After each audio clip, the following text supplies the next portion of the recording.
पिघलने, मोल्टिंग के मौसम के दौरान एक 600 पाउंड का विशाल जीव शहर में आता है। एक प्रिय मेहमान जिसे सभी प्यार से नील कहते हैं। नील हमेशा चौंकाने के लिए तैयार रहता है। आप कभी नहीं जान सकते कि ये स्थानीय सेलिब्रिटी कब और कहां दिख जाएगा। कभी कभी ये आत्मविश्वास के साथ सड़कों पर गश्त करता है और कभी किसी के लॉन पर आराम से लेटा हुआ धूप सेंकता है और कभी कभी नील अपनी शरारतों को अगले स्तर पर ले जाते हुए आपके दरवाजे पर आ खड़ा होता है। अपनी आंखों में शरारती चमक लिए जैसे आपको चुनौती दे रहा हो।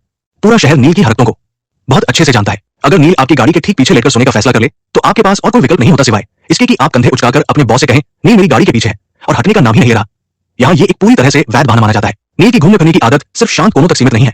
ये अक्सर अपनी शरारतों को मुख्य सड़कों तक ले जाता है। कभी कभी ट्रैफिक में अराजकता पैदा कर देता है। जब कानून प्रवर्तन इसे भगाने की कोशिश करता है तो नील मजेदार ढंग से अड़ जाता है, सिर ऊंचा करके जैसे कह रहा हो, मैं यहाँ से नहीं हट रहा।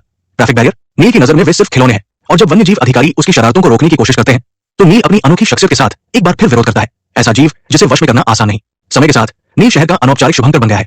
एक चलता फिरता आकर्षण जो हर किसी के चेहरे पर मुस्कान ले आता है, चाहे वो स्थानीय कैफे के पास से गुजर रहा हो, ट्रैफिक जाम का कारण बन रहा हो या कैमरे को चिढ़ाने के लिए पोज दे रहा हो।